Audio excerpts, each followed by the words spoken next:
Good morning, ladies and gentlemen. Welcome to Cybersecurity Amplified and Intensified with your host, Eric Taylor, dancing like a monkey over there, myself, Shiva Maharaj, and once again, we are joined by Matt Lee, and he's got a lot of letters behind his name, as you can see. I won't even go down that road, but today we are talking about incident response plans, incident response, and risk. What's going on? Yep. Hey, thanks for having me. I always love to have conversations with you gentlemen. Well, I had a really good listen of your... Is it a podcast that you do? I don't know what to call it. It's a Matt's World. Matt's World. I'll do something like that. Cyber Matt Lee on YouTube. He did a really interesting review / take on insurance. So it's well worth the listen. We'll link it down below. So talk to us about IRPs. I know you had some pretty good experience with that in your former role at a former employer. Yeah. So, I mean, incident response, people think of this as the incident response when something's gone really bad. That's all they ever think of, is that full blown, bring in the insurance company, do an incident response because someone had an open RDP or had a compromised, a Cobalt Strike, whatever it may be that actually created the incident that was finally discovered after loss, right? But incident response for me was actually trying to be a lot more prescriptive and a lot more defensible in my actions. If a caller calls in and says, hey, something was weird, my MFA went off and I didn't do it, even if they didn't compromise the account, that's an incident, right? That's something that has to be written down, documented what steps you took to disclose or find out the information that you needed to say, yes, this is an incident and it went further than this or not, right? And you have to have some defensible process to do that in a way that you can repeat it over and over again, improve upon that process, and find incidents. We always think about the incident after the ransomware. We always think about the incident after the loss. We always think about the incident after the breach, but we don't ever think about those little micro incidents, right? The ones that kind of should have tipped you off, right? I can't tell you how many, as we started our process of doing incident responses inside of the former MSP I was at, how many times I would review ticket history before the known event and find times we should have been able to stop the kill chain, right? Find times when those first smoke events happened. We had the first thing that was tipped, or we had the little virus that stopped by S1, and so you have to start defining what do you do when it is bad, and how do you handle the ones in between, right? How do you investigate? What does the process look like to get that correlation between the earlier tickets that may have raised the incident or given you an IOC? Do you mean ex post facto, or do you mean in the like if we had caught him in the real time? If you had caught him in the real time, what kind of changes to your standard operating procedures do you think you would have had to put in? Yeah, totally. So what we ended up doing as we kept getting better at this, we found that we would find incidents in review that should have been incidents that weren't. And so what we did was we started defining times and ticket types that would be an incident no matter what, that would make actions happen to make them be documented and reviewed by the security team. I'm not going to say everyone has the advantage of having 3 people on a security team at an MSP that just do that. Even a one-man shop, they can do that with their eyes closed. What are you talking about? No problem. But I would say that even if you don't, you'll find that passionate employee. You'll find that Eric Taylor that worked for an MSP. You'll find that says, listen, I want to be involved in this and I'll take on that additional role. I'll wear that hat, right? But what would happen is they would trigger those tickets and the security team would gather the basic information that had to have on the list, right? Who, the what, where, when, whys, what was the risk, what was the compromise, what do we think we know, what do we not know, right? And so they would go through that. And it was usually a pretty quick process, right? We had automated tools for Microsoft Office 365. We had things that would let us just kind of script that off, right? But once it was determined and written down as an incident, it usually wasn't beyond that. But now you could say, all right, this was something that got past our conditional access policies, or this is an IP that needs to be blocked, or this is right? And you can actually start taking these kind of things to say, we're aware of this incident. We're aware that you're under risk and target, right? And then you have that kind of history. But some of the times would be things like a poisoned enterprise app, for example, right? That goes in first, and then they're going to start enumerating. But the first trigger was what happened with this weird pop-up I got, right? And you have to learn how to investigate those things and figure out that. And so to leave that to an individual technician becomes fairly challenging, in my opinion. I'm not saying that's not, and I'm biasing this a little bit. I had 170 employees jammed all together at once as technicians with varying degrees of understanding of security. And I think that paints the picture for the entire MSP space today. And so if you can centralize those things to an educated person, someone that's trying, that's learning, that's doing that. But the operational pieces were essentially just putting stops in that said another set of eyes need to look at this, right? And you need some assistance from a security-focused individual. I also think that's a good reason to have someone else look at a ticket before it's finalized closed. Yeah, sure. Like you could just operationalize the whole, every ticket closes out. This one is being reviewed by the notes. Yeah, sure. I mean, it's going to take manpower, but if you're not really versed in security, at least having two sets of eyeballs on something could potentially flag.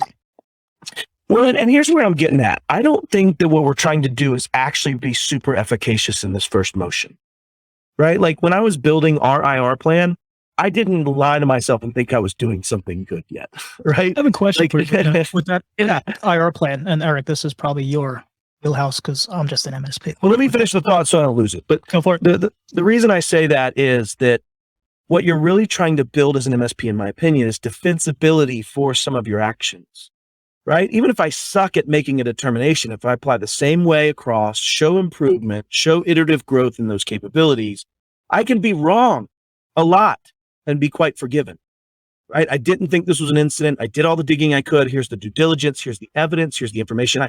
And based on a reasonable person, I made a decision. And I don't think you get punished for not knowing. It's being punished for not doing the defensible actions to try to say, here's the documentation. Here's how my process works. Here's how we review the process. Here's how we fix our IR plan when we find problems. Like it's all about showing that iterative improvement, in my opinion. So, okay. So, absolutely. Back to you, Shiva. One thing people keep talking about and having an having an IRP in place. Right. And that blows my mind because an IRP, a single IRP, is going to cover one segment of something. It's not going to cover the entire business. So, Eric, Matt, what do you guys see when you go into places and they have an IRP to restore from backup, but not deal with anything else? I wouldn't call it an IRP. Yeah, that's a scope of work. No, but it's a function inside of an IRP, right? Like I know what you mean. But that's my point, right? Narrow, yeah. Yeah, I think that is a good point. We really don't have a definition. And Eric, if you want to jump in here, I don't want to run you over, but we don't really have a definition for what has to be in one as an overall, like what is encompassing for an MSP to be in an IR plan? What are the scenarios that can come up? What are the things and structure of teams that need to be there? I'll get into what my IR plan contained, but Eric, if you want to kind of run with that as well. Yeah, what I was getting ready to say was, that's more of a scope of work or a standard operating procedure, SOP. This is how you click these buttons and you do a restore. There's nothing in there that says, are you looking for, the persistence or the threat actor that was in there during that time of the restore. Right. Yeah. I'm not looking at any of these informations to say, okay, if I'm restoring from backup from 2 weeks. By the way, real security expert, right? Damn it. I can't make my fingers. Wait, son of a bitch. This is retarded. See, she's hiding. She's obfuscating herself. This is Tori Jane. She actually runs all of our security teams. So brilliant. Sorry. Distracted. That's the joys of live, right? So one of the things that I would add to this, guys, is like, there is a scenario for us. If you wanted to start, how do I build an incident response plan? Probably identify, protect, detect, respond, recover. And you only have recover as the conversation in that one, right? Like it's kind of your point, Shiva. But exactly. And how many technology providers, not just MSPs, how many businesses think that's all there is? And that's the problem, right? Yeah, true story. If I've got backup, I'm fine. Really, how do you plan on identifying what your risk is? How do you plan on protecting the asset? Oh, that's easy. You just buy EDR and you don't have to use it.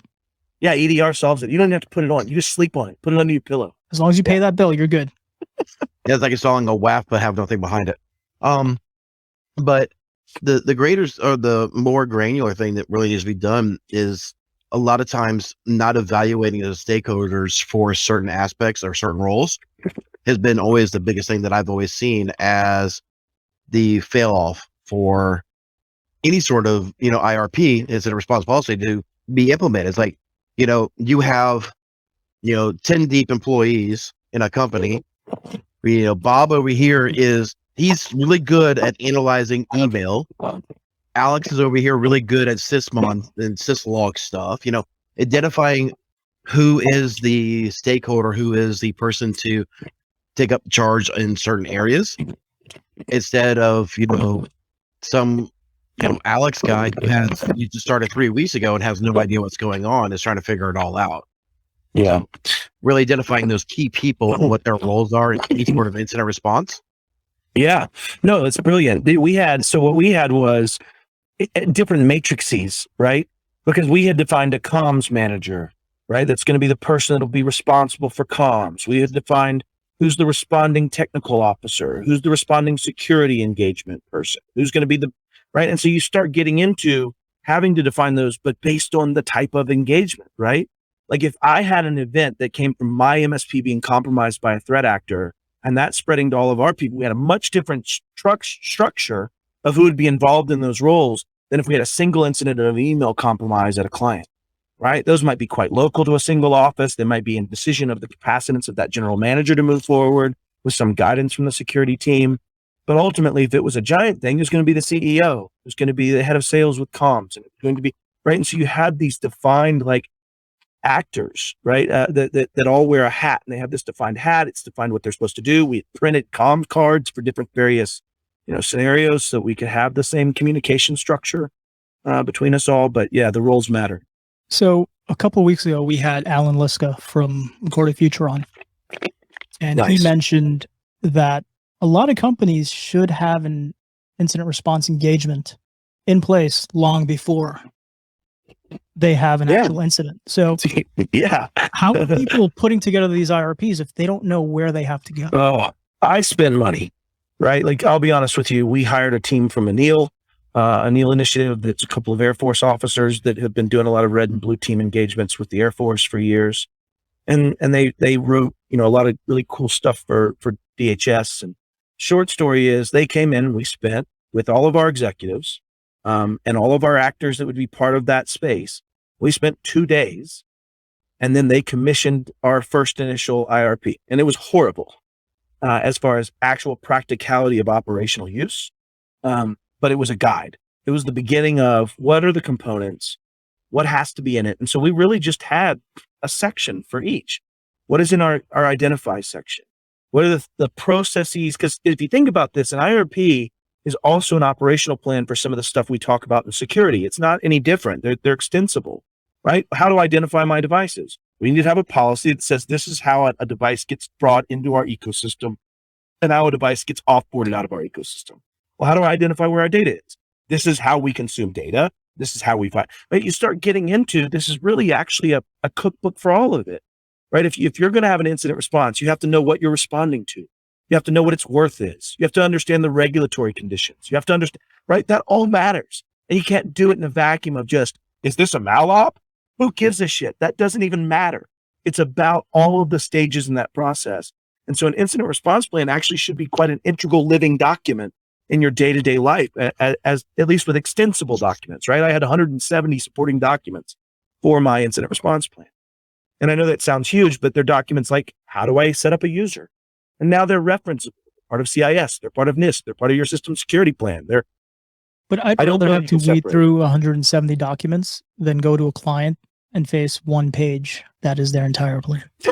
True story. And we've all seen it. And somewhat, I look at it as, I think the whole term MSP, MSSP is broken in general. I don't think it means much. But I would say that if you don't start taking on the understanding that we as MSPs have to provide that architecture they're never going to write in their infancy, right? As an SMB that has 20 employees that's just trying to get pipes fitted and go do the job they're doing, they're not going to build an IR plan, but we have to work with them to build that, understand where their data is, understand their regulatory world. I blame vendors for that because there's a vendor out there. Eric, I'm undecided if we want to name and shame today. Since Matt's on, we're probably not going to name and shame. While I'm here, I'm not a name and shame. Yeah, so we'll put in the show notes, children. That works. I'm good with it.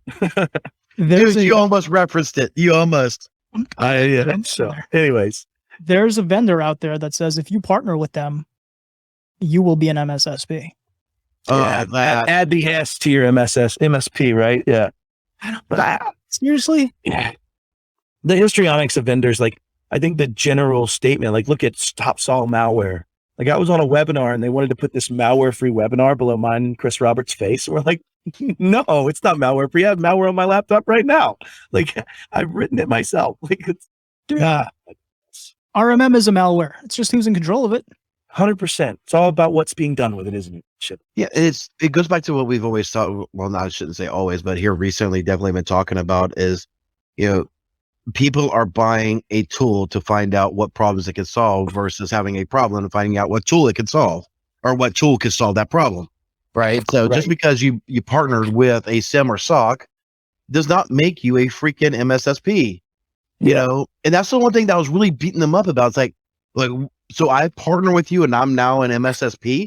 And I don't think the people providing SOCs under the definition that's thrown out is really MSSP. I think my fundamental problem is this: the CIA triad, right? Security is all about confidentiality, integrity, and availability. That's it. That's what it's all about. All of it. It's all about data, and it's all about humans touching that data. And so if you start thinking about that and you say, I'm a managed security service provider, great. What data is there? How much do they touch it? What's the regulatory requirement? What are the things that mean something to them? What's the value of that data? And what are the escalatory controls? Oh, no. We just do SOC, man. Like, what the fuck is an MSSP then? Exactly. That gets to my point. Yeah. I define MSSP to me. Define it. You can't, it's not definable. Neither is MSP, but I have a question it's for marketing. You, and yes, sir. You can feel free not to answer this because this may put people on the spot, but that's what we do here. In your previous role, I'm assuming you auditioned many managed SOCs in the channel. Yeah. Did any of them have an actual contract that outlined what they do? I mean, they basically, other than an SLA. Yeah. Not really. And I made, so I don't want to step back on this, but like, I made the biggest mistake through that. Short answer is no. And the other side of that was I redlined a lot of that and we made operational agreements as our methodology to solve that. So like one of the major vendors that you would all know and love that I worked with before they were acquired by a channel person. When we went with that channel person and I was going to buy $45,000 a month worth of SentinelOne, I didn't like the legal agreement that basically was like a software agreement, right? They just said, hey, you own all the risk, bro. Nice to see you. And so what we did was we couldn't redline out that, but we put in certain operational controls that allowed us to have fault in that contract, right? So we were able to redline that, but that's only because I was going to spend $600,000 this year, right? Like, and so I think that no, but I fixed it in my instance to say, here's what you're operationally responsible for. Here's what I know this is going to be. Here's your OPs. Here's what you have to actually do. And so we actually had a really good working relationship, but I don't know that that's in the reach of everyone. And then as you go into the other SOCs as a service, the degree in which they're correlating, the degree in which they're tracking devices coming on and off, all of that stuff's just muddy edges, right? And it's all canned alerts, man. It's canned cron jobs. And if it's out of bounds, it's out of bounds. But in the same breath, if people understood what its value is, how to apply it as part of their overall operation, how to supply the right stuff to help enable that, right? Setting baselines, having conversations with clients about the things that aren't money, that are just hearts and souls, that are just hearts and minds, right? Trying to convince people to turn off local admin rights. No brainer, but nobody does it. But then you can't use EagleSoft. I understand. Yes, actually, let's not call out our friends in Wichita that I know and love as a flat file database. No, never mind. I absolutely, that was the worst project of my life. It's tangential, but back when I was an engineer, my first project was to move an EagleSoft server. And it wasn't done in the P2V world. It wasn't. And so we were copying flat files and I predicted 3 hours for the copy. Did not realize that when you're copying 17 million objects of tiny size, there's a start, copy, stop. That turns into 20 hours. And so we sat there and watched a copy bar for this migration for like, I really hope there was Netflix involved. There certainly was. This was many moons ago, but yes, there certainly was. It was brutal. But anyway, sorry, tangential. So what do you guys do out in your current role? Are you doing anything with IRPs, helping your partners? Helping spread the word of what an IRP should look like? It's going to develop, right? So like one of the things that we struggle with right now is just this understanding of risk. And I love the irony in it, but we're going through what can I provide and not create risk for us as an organization, just because there is some degree of subrogation capabilities and risk. And For me, it would be even worse if we won, but had to throw a partner into the bus, or if we won and had to throw a vendor partner into the bus, right? And so like you get into this situation where short story is my role here is to educate. My role here is to empower, to rise the tide, to help MSPs go through my 10 years of getting punched in the face and learning things, right? As we grew into a $40 million MSP. And so, short stories, yes, I hope to have downloadable templates to say, here's a great incident response template to start from. But just as I described, as how part of the DNA of operations IR has to become, it can't just be a document, right? And so you can't just say, here, go use this and you're fine, because it actually gets into how do you create accounts? How do you validate those accounts? How do you confirm you're talking? Like you get into things that are so deeply in the DNA of how you provide your service. The IR plan is the document of how you're going to prove how you did it over and over. And it's the evidentiary gathering capability for defensibility, right? So everybody knows what they're doing. When the crap hits the fan, the comm manager knows their job is to take all the calls, to get everything forwarded to them. Everybody has comm cards to say, here's what I'm allowed to say to people reaching out to me and what I'm not. You have your steps of who's going to do the contain. You have the steps who's going to do the eradicate. You have your steps for who's going to do the restore to operations, right? You have all those. And then you have your counts. Yeah. And you have lines drawn, right? You have this line that says, here's where I have to contact their insurance company, right? Like if you have cyber insurance, the first question I had in every incident for a customer was, do you have cyber insurance? Mm-hmm. And the reason for that was I can only go to contain if they have cyber insurance. I can't do any eradication. I can't do any reboot. I can't do any defer. That's going to be them. They're going to bring in Eric Taylor, contracted, or whoever they own or whoever they've made deals with, and they're going to start that process. And if they did something to make their insurability be managed and wrong, this was my theory, right? This is what I lived under. But you're with, go ahead. To speak on that a little bit, I mean, just to make one thing very clear, when you have any sort of incident, it really depends on what is covered and what their policy is. Or, we've talked about this a couple of times where if an insurance policy has an approved panel or not, really dictates everything. So like even when we Doesn't it though? Now I understood what you meant by approved panel. Yes, of who can work on this incident. Yeah. Yep. So like a lot of times, even if they have an approved panel, a lot of times we could come in and say, okay, we can at least contain the network. We can say, okay, nothing is leaving. We can verify that. We can start communicating with the hackers while the insurance companies put on notice, and we have, a call within, the next 72 days, because insurance companies are notoriously slow.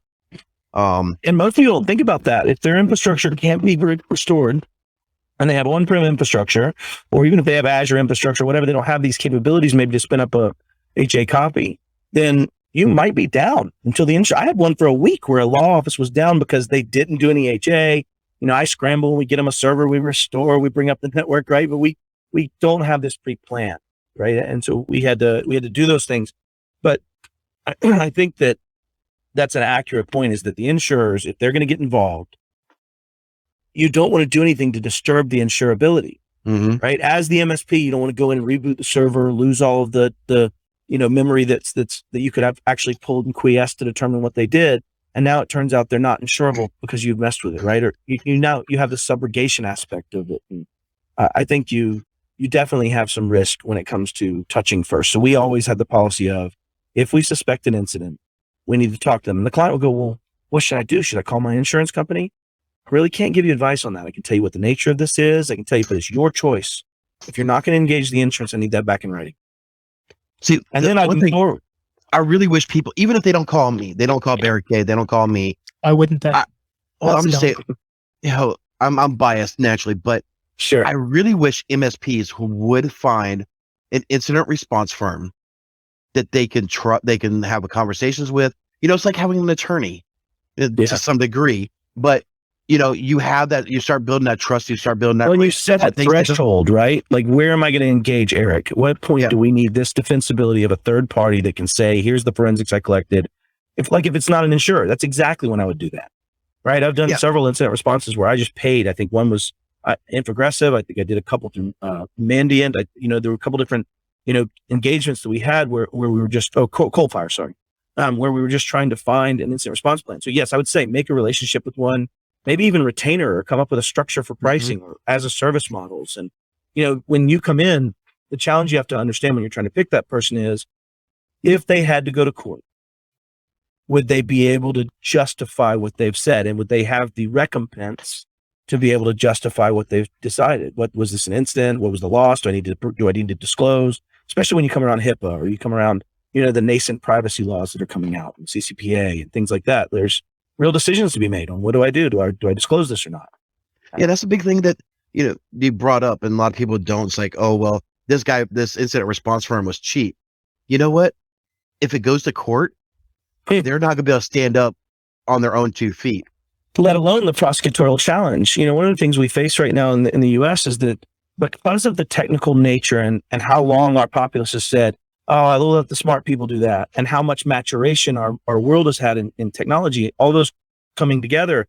If you want to prosecute something, if you want to go through this in court, the person sitting in the box probably doesn't understand what you're talking about. Mm-hmm. Right. And so you get into this challenge where, states are trying to come up with these programs to help the prosecutors and attorneys actually be able to understand these things so they can actually prosecute these type of things and look into it. But it also goes to civil court, right? That's in the same way. If you were being sued and subrogated by an insurance company, there's a very high likelihood the humans sitting there making your judgment, whether it be the judge or 12 in a box, don't understand what was just said. And it's really all about charisma, right? It's really all about how well it could be explained and how your point can be argued. And I think just like, these complex medical cases, it all comes down to the quality of the speaker on the stand.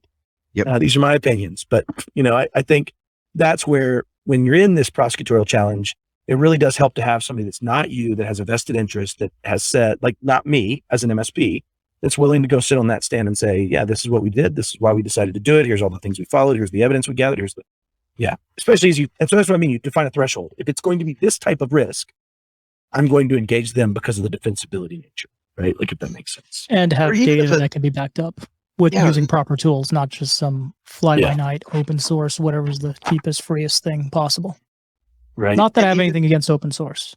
Yeah. And even if you had an incident response company on quote unquote retainer, being able just to be able to pick up a phone and say, hey, we just got this weird thing. At what point during this roadmap should I be like, let's pump the brakes and bring in the IR team? Yeah. Granted, somebody getting a weird duo notification, you reset your password, right? Like that. But, when you start getting 3 or 4 of them for the same tenant and maybe under 3 or 4 hours, 13. Don't worry about it. Yeah. And sometimes there might not be much you can do other than try to react, right? And try to block those IPs, but they would just change that. But I mean, the point is that you're right. I would love to have that advice. And I had the benefit of having those relationships when I was going through this process. I mean, I had the people I could call that didn't cost me something, if that makes sense, for the advice side of it. But what I was talking about earlier is this iterative process was, I really didn't have as many scenarios defined as I found, right? Mm. And so when you start having that gap, you have a gap in your incident response capabilities, right? Because you're like, I don't have something for this. What do I do next? And I think as you iterate, you'll define more and more of that, right? As the types of things, the ways they're going to come in. Like, that was one of the surprises to me, was like, how do you find the incident?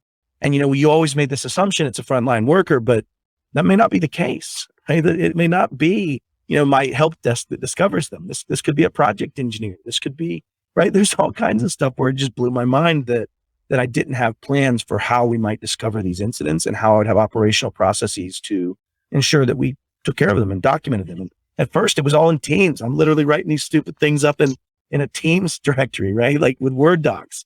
And then, speaking of which, did you see a ransomware group was looking in on a IR team? IR response? I saw that last week. Yeah, during a live recovery.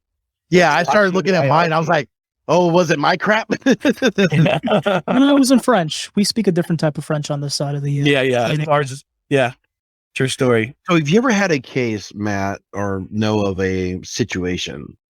And I ask because I've always been kind of a little bit curious, because I haven't run across it myself, but I've had a couple of cases that borderline this, but where an MSP, a technologist, whatever they want to be called this week, went through and said, I'm just going to restore from backup. And they're under, some sort of regulatory compliance, pick anything out of the sky you want. Yep. And they Sarbanes-Oxley, because it has teeth. Let's talk about that. Okay. Yeah. So, I was trying to leave it a little bit open for Matt, but where they actually where they got in trouble because they didn't do an actual IR. They just restored from backup and destroyed any and all evidence. I have a perfect story of this. In fact, it was funny because we were responding to an incident at a very large neuroscience company, a bunch of doctors that do brain surgery. And so we were discovering an incident and we were starting to go down the process. We hired an IR team. The IR team came in and it was a $50,000 IR engagement. It was a huge environment. And they came in and they basically said, listen, here's an unfortunate part. We don't think you had a breach. We're going to write that down and say, here's what we know. Here's all the tools. They had a SIM. They had all the things they needed to determine this. So it was great. We don't think you had that. Unfortunately, we have found a breach from 2017. Did you guys disclose that? And I asked them and they said, no, he told us it wasn't a problem. He just restored from backup. And they ended up facing a $1.3 million fine for not disclosing that the first time.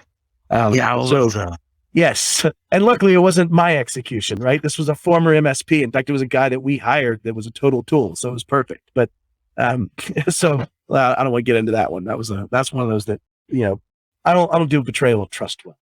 Yeah. It doesn't last long. But anyways, for sure.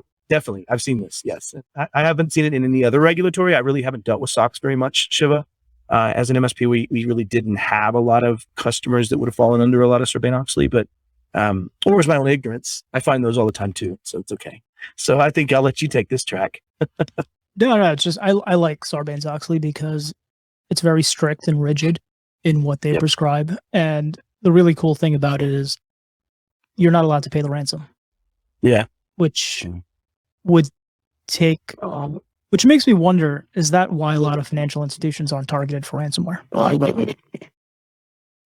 It's got to be ROI. Yeah, I think the challenge, how do you deal with though, and maybe that's the answer here. If I'm a threat actor and I'm starting to face not getting paid, right? I would start targeting those now because I know they have to disclose. And if they have to disclose when I breach them and I put data out there, then their stock value will drop and I could own options beforehand. But we've seen with SolarWinds / Orion incident. Sure. They halted trading. Yeah. So but I have to imagine there's methodologies. Yeah. I would say there's always a way around everything, but you're right though. They do have the emergency stops of those trades, things like that. I've said that we should outlaw ransomware payments. And then it's hard. Then it comes up that, okay, then there'll be extortion because someone may pay the ransom, whatever. You know what? At that point, they made a cognizant decision to break the law. I think if you, just for an efficacy conversation, I think you're accurate. I think one of my challenges is I like to look very multiplanar in how I see things, at all the components in the matrix, if you will. Like I kind of just see it in my head. I think the biggest challenges is that we're a broken industry, right? Like you and I have talked about this, talked about SRO, talked about no barrier to entry, talked about the fact that when you really get down to it, like even if you put that in, all you're really doing is saying, I'm hoping that the execution of these companies creates enough to change that.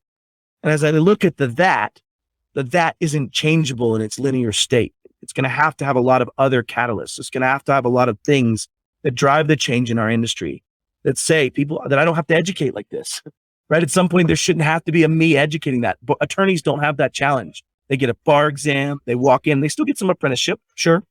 But I think we have a fundamental problem in our industry. And I think until that changes, just simply outlawing ransom just means if you don't pay and you have breach notifications, you're going to be out. If you don't follow those and you're non-regulatory and it just destroys you and you can't because you don't have backups, then you're out of business or you're going to learn to deal with it. And I think that is in my opinion, and I love you, fairly compassionless because I don't think those businesses understood how fucked they were by the providers that were protecting them. But I don't know that I feel that way. You know, how many, let's take it from this perspective. How many times in your old role did your salespeople go out, pitch a deal, and the customer went with the cheaper option, not the better option. They went with the cheaper option. But I think that is in its own self a challenge in that the industry has no floor, which means the cheaper option can exist and not have any efficacy and have no delineation. Exactly. So, and I think that's the difference. Yeah. If you put a hard stop and say, "Hey, ransom's not going to be covered. insurance, you're only allowed to cover the recovery, which does not include any lawyers. Yep. Fancy definition of what paying ransom. Kind of a shared model, right? Kind of back to that, like you and I said before, that co-insurance model where there's some shared responsibility in the cost. Yeah. But once the ransomware operators, listen, they knew from the get-go that insurance was going to pay. 100%. In fact, there's a lot of examples where they went and found out how much by breaching the same insurers. They were. I think I've seen 2 or 3 of those. What's the one that was in France a couple months ago that had persistence? They happen often enough that I don't even think of them as delineable. And now they're not covering ransomware. Anyway, they know that they go after this company. This is what the amount's going to be. They'll give you some outlandish number. But 25 million is what they'll pay, or 2 million. They know what they're going to settle for. So you take that out of their playbook, they will find another way to abuse people and do whatever they have to do to make money.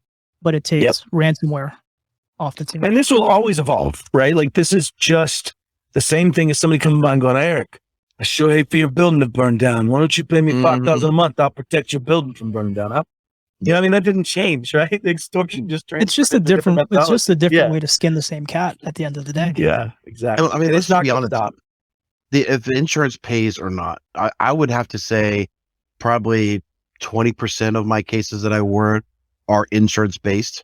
Everything else is privately funded. Well, and that's back to the fact that the insurers have their pre-selected teams, right? And so if it is going to be paid by insurance, the likelihood that it is you is much lower than if it was going to be paid out of pocket, in my opinion. So I agree with that. That makes sense. Yeah, it's just most of the time the policies, and that's kind of why I think some of the stuff that you're going through in your webinars is greatly important. Is not all insurance policies are the same. Not all of them are going to cover the same stuff. Some of them don't cover anything. Some of them just handle negotiation.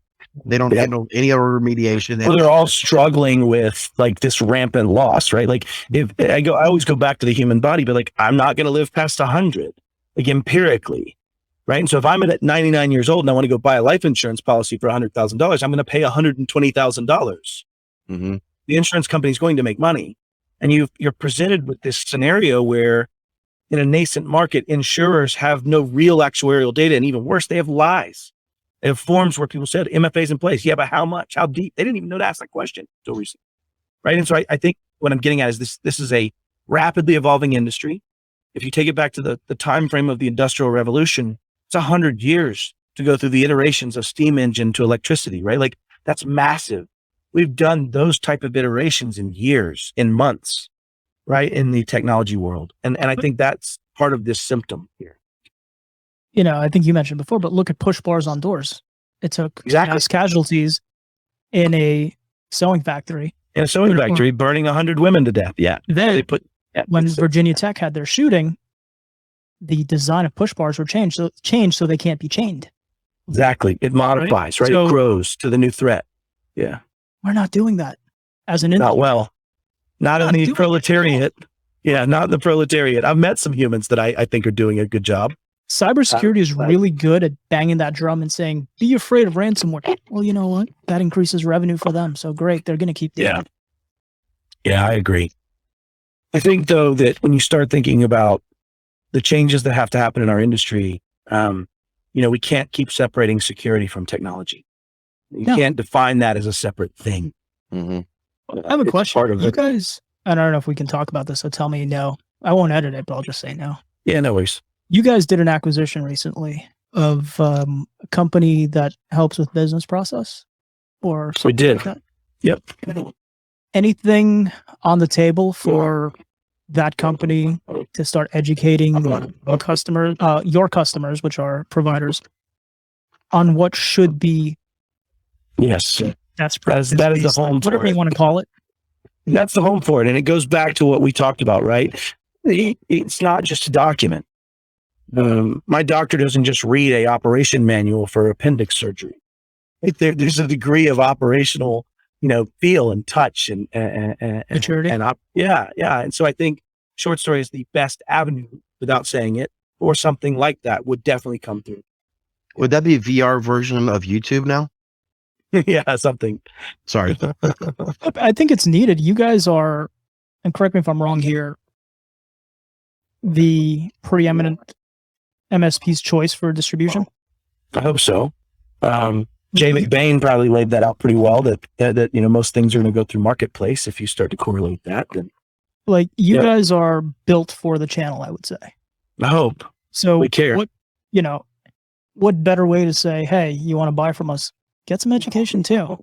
That's actually going to put your customers in a better position, give you defensibility. And as Matt Lee would say, raise the tide. Yep. I was behind that acquisition from the beginning. I wasn't an internal at the time, but I was an advisory role. And it's something that has to exist. And it's something that my web content, the things I put up, that's not going to teach this.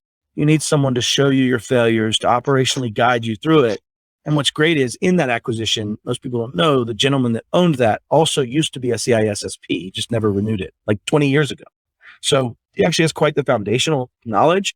Now, as to the operational side of it and what it looks like today, I think the same fundamentals still apply, right? So it should be able to translate. And as we continue to hire those type of educators, you'll find we're going to have that kind of capacity to help people walk through what is an IR without, necessarily doing it all, but certainly educational, right? And are you guys going to, I don't want to say, are you guys going to put together a panel that's not a panel, but basically options for your customers to go to should they? I haven't thought that operational, and it's also not in my role. Like, so I'm much more on the educational side than on the operational, technical, tactical side here.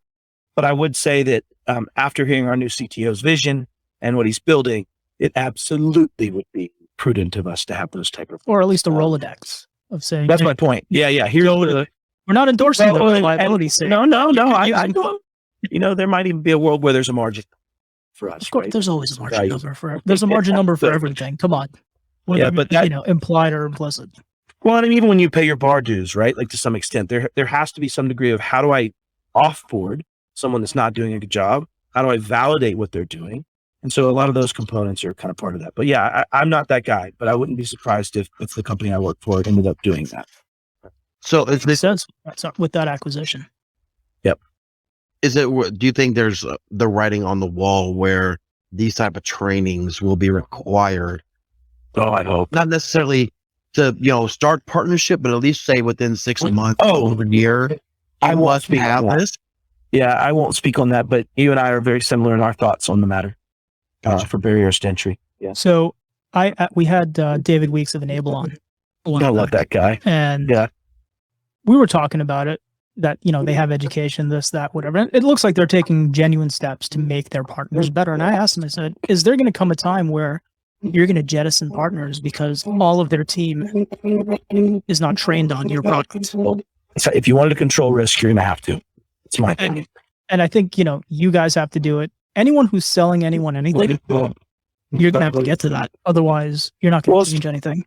Especially in a world where we're not defined, there isn't an overarching governance. There's not right. So I think it'll be how you win lawsuits is in the defensibility of how you chose to have partners too, right? I think that's absolutely going to come. I think we're all waking up to this understanding of supply chain risk, right? Which is what that is. If I have a customer of mine that goes out and puts me in risk because of that, right? That's not worth it. And I think that's where you have this cohort kind of conversation and things there. But who did a really good job of that is WatchGuard, right? WatchGuard won't let you enter their partner program and make margin unless you've passed this test, 2 technical, 2 sales, 1 this. And that was all Prakash that came up with that. Prakash. But yeah, 100%. Sophos is the same. I mean, but those tests are a joke. They are. They certainly are not the depth and breadth we need to understand someone's operationalization and what they do. I agree. I recertified my Sophos while watching one of your videos. Fantastic. Multiplanar thought. I love it. Very cool, gents. Anything else? Oh, I've always got more else's, but today I think we've hit. Or today? Yeah. I think if I had to sum it all up, you should at least have a crappy incident response plan that should get less crappy over the next few months, years, and you should iterate. Bring in a security council, review incidents, right? One of the things we did was we defined a security engineer in every office that was somebody passionate about security. It'd be a Matt Lee or a Dom Kirby, right? People that are like, okay, I believe in this. And they would review every incident. So not only do you have the incidents and some team that's doing it, you have people going, how can I learn from this? How can I change what we do on our operational space in this office in Wichita or in Denver?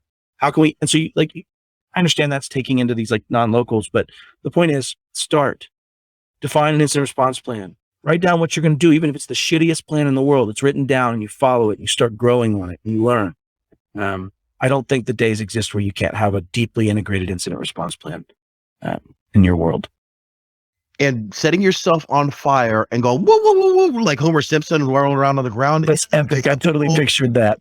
It's an acceptable plan, at least if it's for a moment. That's great. It is. Like, I don't be afraid to start.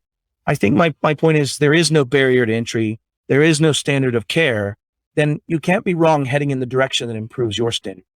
Right? I challenge the industry to raise that barrier. The tide. I do it. Yeah, I got to, bro. No, Awesome. and the tide, but also the barrier. What I love about raise the tide, people don't think about this is, if I raise the tide, ships float and everybody gets better and we have a higher water mark. There are some people with anchors shorter than the tide and they will drown. And that's okay. So, I try not to be Debbie Downer, but that is a reality. That's me. In the tide. I like it. Some have to We drown. work out well together. It's fine. All right. Thanks for having me on, gents. Thank you again. Absolutely. Appreciate y'all. Ladies and gentlemen and ghouls that are out there on the internet, if you have made it this far, thank you so much for tuning in for yet another episode of Amplified and Intensified.com. You know what? A recent change to the platform, Shiva has put together a new website, Amplified and Intensified.com. If you have heard anything that you have liked about this podcast and you want to engage Shiva or myself, or be able to help sponsor by donating us some coffee, all the links of our calendars, buying us coffee, past episodes of both the podcast and the YouTube version are all now on Amplified and Intensified.com. Go there for all of your needs. Thank you so much. And until next time, take care.